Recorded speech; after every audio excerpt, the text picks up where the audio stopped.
જી નમસ્કાર. અમારી ચેનલમાં ફરીથી એક નવા વિડીયોમાં તમારું સ્વાગત છે. મિત્રો, તમે બધા મસ્ત છો, મજામાં છો? મિત્રો, આવનારી હેલ્પરની પરીક્ષા માટે ખૂબ જ ઉપયોગી એમસીક્યુની ચર્ચા કરીશું, જે કોમન એમસીક્યુ. મિત્રો, ભરતી પણ ટૂંક સમયમાં આવી જશે, કદાચ આ એકાદ મહિનાની અંદર. તો મિત્રો, જે સમય છે સમયનો સદુપયોગ કરી અને મહેનત ચાલુ રાખો, કારણ કે ભરતી ટૂંક સમયમાં જાહેર થઈ જશે. તો મિત્રો, આ વિડીયોમાં વાત કરીએ વ્યક્તિગત સલામતી, ઔદ્યોગિક સલામતી, પ્રાથમિક સારવાર, આગ અને આગ ઓલવવાના સાધનો, મેઝરિંગ અને marking tools, common hand tools, જે દરેક ટ્રેડ માટે કોમન હોય છે. એટલે કે બધા ટ્રેડમાં આપણે આ વિષયો ભણવાના હોય છે. ફિટર હોય, ઇલેક્ટ્રિશિયન હોય, વાયરમેન હોય કે કાર્પેન્ટર હોય, પ્લમ્બર હોય, તમામે તમામ ટ્રેડમાં આ જે છે આપણે ભણીએ છીએ. મતલબ કે આવનારી પરીક્ષામાં તમને આમાંથી પણ પૂછાશે. તો મિત્રો, જે કોમન 16 થી 17 માર્ક્સના હોય છે, તો એ પણ આપણે એની પણ તૈયારી સારી એવી કરવી પડશે, જેથી કરીને આપણને ઘણો ફાયદો થાય. તો ચાલો મિત્રો, પ્રથમ નંબરનો પ્રશ્ન છે પીપીઈનું સંપૂર્ણ નામ. બરાબર, PPE personal protective equipment, public protection equipment, personal product equipment, protection process equipment. તો પીપીઈનું પૂરું નામ છે option A personal protective equipment. બરાબર, એટલે પીપીઈ એટલે કામ દરમિયાન શરીરને સુરક્ષિત રાખવા માટેના સાધનો, જેમ કે હેલ્મેટ છે, ગ્લોવ્સ છે, સેફ્ટી શૂઝ છે, આ પીપીઈ તરીકે ઓળખાય છે. બરાબર, એના પછી વાત કરીશું નીચેનામાંથી કયું પીપીઈ નથી. સેફ્ટી હેલ્મેટ, સેફ્ટી ગોગલ, ચપ્પલ, સેફ્ટી ગોગલ. તો ચપ્પલ એ સેફ્ટી જે પીપીઈ નથી. બરાબર, તો ચપ્પલ સુરક્ષા સાધન નથી. ઉદ્યોગમાં સેફ્ટી શૂઝ પહેરવા જોઈએ. એના પછી વાત કરીશું ઇલેક્ટ્રિક શોક લાગેલી વ્યક્તિને સૌપ્રથમ શું કરવું જોઈએ. તો સીધા સંપર્ક કરવો, વીજ પુરવઠો બંધ કરવો, પાણી નાખવું, દોડાવી દેવું. તો તેનો સાચો જવાબ છે ઇલેક્ટ્રિક શોક લાગેલી વ્યક્તિને સૌપ્રથમ જે છે વીજ પુરવઠો બંધ કરવો. તો વીજ પુરવઠો બંધ કર્યા વગર વ્યક્તિને સ્પર્શ કરવો જોખમી છે. બરાબર, કોઈને ઇલેક્ટ્રિક શોક લાગેલો હોય તો સૌપ્રથમ આપણે એને બચાવવા માટે ઇલેક્ટ્રિક પુરવઠો બંધ કરવો જોઈએ. સ્વિચ કે જે પણ હોય એ બંધ રાખવું, બંધ કરી દેવું. આગ લાગ્યા બાદ સૌપ્રથમ શું કરવું? છુપાઈ જવું, ફાયર એલાર્મ વગાડવો અને જાણ કરવી, દોડવું, બારી બંધ કરવી. તો ફાયર એલાર્મ વગાડવો ને દરેકને જાણ કરવી. તો કે સૌપ્રથમ અન્ય લોકોને ચેતવણી આપવી ને ફાયર સર્વિસને જાણ કરવી. ક્લાસ એ આગ કયા પદાર્થોની હોય છે? જે ક્લાસ એ, તો ક્લાસ એ લાકડું, કાગળ, કાપડ, પેટ્રોલ, ગેસ, ધાતુ. તો તેનો સાચો જવાબ છે ઓપ્શન એ. ઓપ્શન એ લાકડું, કાગળ અને કાપડ. તો સામાન્ય રીતે ઘન પદાર્થોની આગ ક્લાસ એ કહેવાય. બરાબર, એના પછી પેટ્રોલ અને ડીઝલની આગ માટે કયો અગ્નિશામક એટલે કે ફાયર એક્સ્ટિંગ્વિશર વપરાય છે અથવા તો યોગ્ય છે?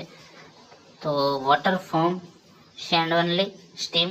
તો પેટ્રોલ અને ડીઝલની જે આગ માટે ફોમ ટાઈપનું જે છે અગ્નિશામક એ યોગ્ય છે. બરાબર, તો જે જ્વલનશીલ પ્રવાહીની આગ માટે ફોમ ફાયર એક્સ્ટિંગ્વિશર શ્રેષ્ઠ છે. એના પછી વાત કરીશું ઇલેક્ટ્રિક આગ માટે કયો અગ્નિશામક વાપરવો. જ્યારે ઇલેક્ટ્રિક આગ લાગે છે ત્યારે આપણે કયો ફાયર એક્સ્ટિંગ્વિશર વાપરીએ છીએ? Water, CO2, foam oil. તો CO2 વીજળી વહન કરતું નથી, તેથી ઇલેક્ટ્રિક આગ માટે યોગ્ય છે. આવા પ્રશ્નો પૂછાય છે કોમન. પ્રાથમિક સારવારનો મુખ્ય હેતુ શું છે? ઓપરેશન કરવું, જીવ બચાવો અને સ્થિતિ ખરાબ ન થાય તે જેવું, દવા વેચવી, હોસ્પિટલ બનાવી. તો બી, જીવ બચાવો અને સ્થિતિ ખરાબ ન થાય તે જોવું એ પ્રાથમિક સારવારનો મુખ્ય હેતુ છે. તો કે ફર્સ્ટ એડ દર્દીને હોસ્પિટલ પહોંચે સુધી મદદરૂપ બને છે. એના પછી વર્નિયર કેલિપરનો ઉપયોગ શા માટે થાય છે?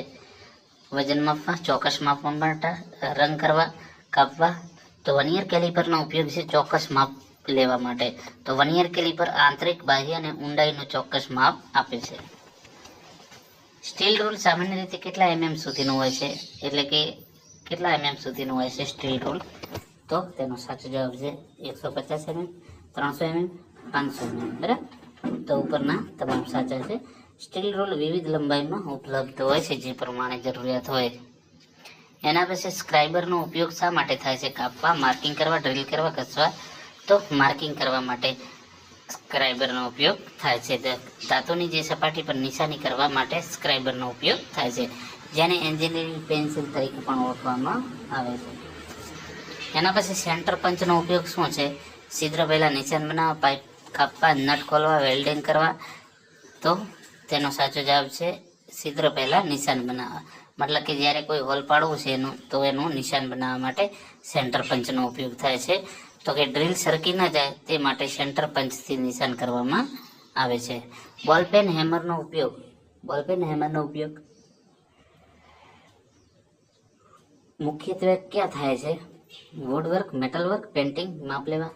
તો મેટલ વર્કમાં બોલપેન હેમરનો ઉપયોગ થાય છે. મેટલ વર્કમાં બોલપેન હેમર સૌથી વધુ વપરાય છે. સ્પેનરનો ઉપયોગ શું છે? સ્પેનર, બરાબર, આપણે સાદી ભાષામાં પાના કહીએ છીએ, પકડ પાના, બરાબર. તો કાપવા, નટબોલ્ટ કસવા, ઢીલા કરવા, માપવા, ઘસવા. તો નટબોલ્ટને ટાઈટ કરવા કે ઢીલા કરવા માટે. તો વિવિધ પ્રકારના સ્પેનર જે છે નટબોલ્ટ માટે વપરાય છે. એક્સોનો ઉપયોગ શેના માટે થાય છે? લાકડું કાપવા, ધાતુ કાપવા, રંગ કે માપવા. તો ધાતુ કાપવા માટે. એક્સો ધાતુની રોડ, પાઇપો વગેરે કાપવા માટે એનો ઉપયોગ થાય છે. એના પછી સેફ્ટી રંગોમાં પીળો રંગ શું દર્શાવે છે? પ્રતિબદ્ધ, ચેતવણી, ફરજિયાત, સુરક્ષિત. તો પીળો રંગ શું દર્શાવે છે? ચેતવણી, વોર્નિંગ બતાવે છે. તો પીળો રંગ સંભવિત જોખમ અથવા તો ચેતવણી દર્શાવે છે. અકસ્માતના મૂળ કારણ શું કહેવાય? તો તેનો સાચો જવાબ છે અનસેફ એક્ટ, બરાબર. અકસ્માતનું મૂળ કારણને શું કહેવાય? તો અનસેફ એક્ટ. મોટા ભાગના અકસ્માતો અસુરક્ષિત કાર્ય અથવા અસુરક્ષિત પરિસ્થિતિના કારણે થાય છે, બરાબર. CPR નું પૂર્ણ નામ શું છે? CPR નું પૂર્ણ નામ શું છે એનું? તો option A cardio pulmonary rejection, બરાબર. તો કે શ્વાસ અને ધબકારાના હૃદયના ધબકારા બંધ થઈ જાય ત્યારે CPR આપવામાં આવે છે. નાની આગ ઓલવવા માટે સૌથી પહેલા શું ઉપયોગી બની શકે? જ્યારે નાની આગ લાગે છે તો શું ઉપયોગી બની શકે? તો ભીનો કપડો અથવા તો ફાયર એક્સ્ટિંગ્વિશર, બરાબર. ઓપ્શન એ સાચો જવાબ છે. તો કે આગના પ્રકાર પ્રમાણે યોગ્ય અગ્નિશામક અથવા તો ભીનો કપડો ઉપયોગી બની શકે. નાની આગ છે. એના પછી વાત કરીશું સ્ટીલ રૂલની લિસ્ટ કાઉન્ટ કેટલી હોય છે? તો સ્ટીલ રૂલની લિસ્ટ કાઉન્ટ 0.5 mm છે, બરાબર. ડોટ પંચનો પોઈન્ટ એંગલ સામાન્ય રીતે કેટલો હોય છે? તો ઓપ્શન બી સાચો, 60. ડોટ પંચ સામાન્ય રીતે 60 કોણ હોય છે અને માર્કિંગ માટે વપરાય છે. સેન્ટર પંચનો જે છે પોઈન્ટ એંગલ કેટલો હોય છે? આ પણ પ્રશ્ન વારે વારે પૂછાય છે. તો સેન્ટર પંચનો પોઈન્ટ એંગલ જે છે 90, બરાબર, 90 ડિગ્રી હોય છે. ટ્રાય સ્ક્વેરનો મુખ્ય ઉપયોગ શું છે? તો ટ્રાય સ્ક્વેરનો મુખ્ય ઉપયોગ છે 90 એંગલ, જે 90 એંગલ કોણ તપાસવા અથવા તો ખૂણો તપાસવા માટે, બરાબર. બોલપેન હેમરનો પેન ભાગ મુખ્યત્વે શેના માટે વપરાય છે? તો તેનો સાચો જવાબ છે રિવેટિંગ માટે. તો બોલપેન ભાગ રિવેટિંગ અને ધાતુને આકાર માટે વપરાય છે. એના પછી વાત કરીશું કોમ્બિનેશન પ્લાયરનો ઉપયોગ કયા કાર્ય માટે થાય છે? તો કોમ્બિનેશન જે પ્લાયર છે એનો ઉપયોગ છે પકડવું, વાળવું અને વાયર કાપવા માટે થાય છે. ઓપ્શન એ સાચો જવાબ છે. એના પછી વાત કરીશું નીચેનામાંથી કયું માપ લેવાનું સાધન નથી? તો આમાં કયું માપ લેવાનું સાધન નથી? તો જે કોલ્ડ ચીજલ છે એનાથી આપણે માપ લઈ શકતા નથી. એના પછી ડિવાઈડરનો મુખ્ય ઉપયોગ શેના માટે થાય છે? તો ડિવાઈડર છે એનો મુખ્ય ઉપયોગ શું છે? તો ઓપ્શન બી, વર્તુળ દોરવા અને માપ ટ્રાન્સફર કરવા માટે ડિવાઈડરનો ઉપયોગ થાય છે. સરફેસ પ્લેટ સામાન્ય રીતે કઈ સામગ્રીમાંથી બનાવવામાં આવે છે? તો કાસ્ટ આયર્ન અથવા તો ગ્રેનાઇટમાંથી. આવા પણ પ્રશ્ન પૂછાય છે મિત્રો. 100 બ્લેડના દાંતા પ્રતિ ઇંચ શું દર્શાવે છે? 100 બ્લેડના જે દાંતા છે ટીપીઆઈ, બરાબર. ટીપીઆઈ નો ફૂલ ફોર્મ શું છે? તો ટીથ પર ઇંચ, બરાબર. ઓપ્શન સી, એક ઇંચમાં દાંતાની સંખ્યા. ઓપ્શન સી સાચો જવાબ.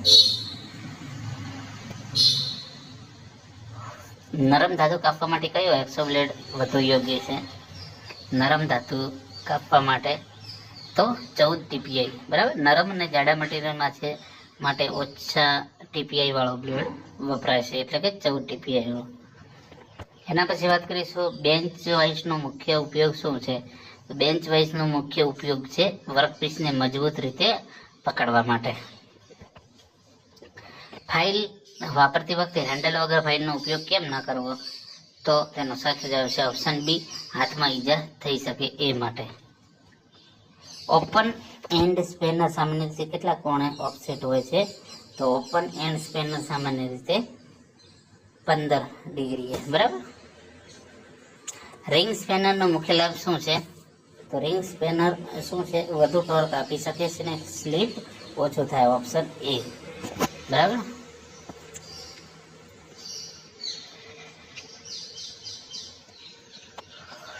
એના પછી 35મા નંબરનો પ્રશ્ન, પ્રથમ સારવારમાં જે ગંભીર રક્તસ્રાવ રોકવાનો સૌથી યોગ્ય ઉપાય કયો છે?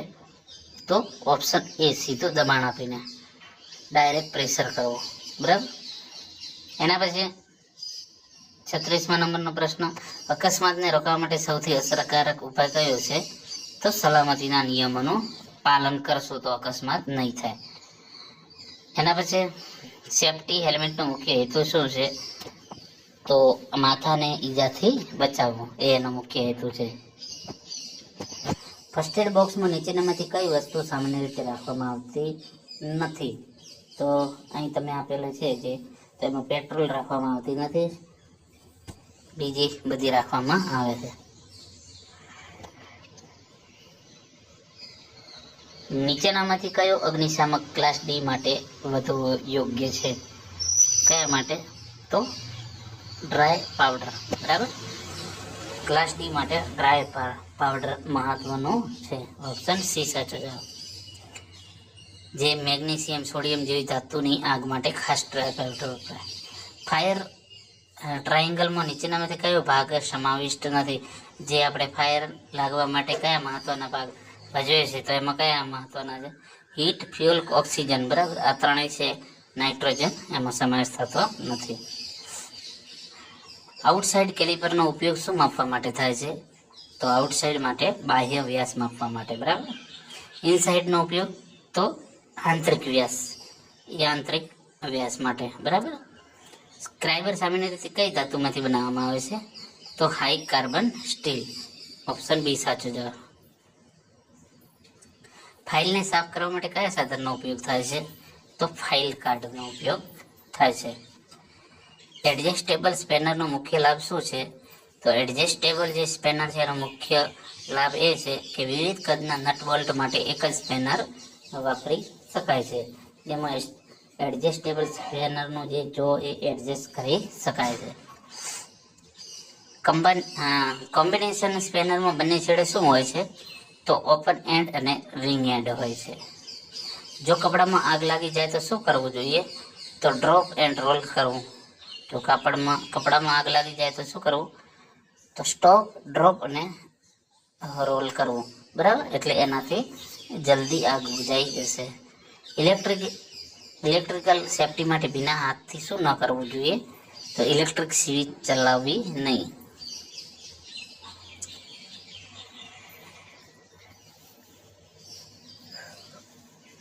ઇમરજન્સી એક્ઝિટ સાઇન સામાન્ય રીતે કયા રંગમાં હોય છે? તો ઓપ્શન બી, લીલો. એના પછી વાત કરીશું કામ પૂર્ણ થયા બાદ હેન્ડ ટૂલ્સ સાથે શું કરવું જોઈએ? તો સાફ કરીને યોગ્ય જગ્યાએ રાખવું જોઈએ. તો મિત્રો, જે આવનારી પરીક્ષા માટે ખૂબ જ ઉપયોગી છે. ટૂંક સમયમાં ભરતી પણ આવી જશે. અને મિત્રો, જો ચેનલમાં નવા તો ચેનલમાં જોડાઈ જજો અને વધુમાં વધુ બીજા મિત્રોને શેર કરજો, જે એમને પણ ફાયદો થાય. અગાઉની હેલ્પરની પરીક્ષામાં ઘણા મિત્રો પસ્તાઈ રહ્યા છે કે સર તમારી ચેનલ પહેલાં મળી હોત તો આજે અમે હેલ્પર તરીકે નોકરી કરતા હોત. તો વધુમાં વધુ મિત્રોને શેર કરજો, જેથી કરીને એમનું પણ ભવિષ્ય ઉજ્જવળ બને.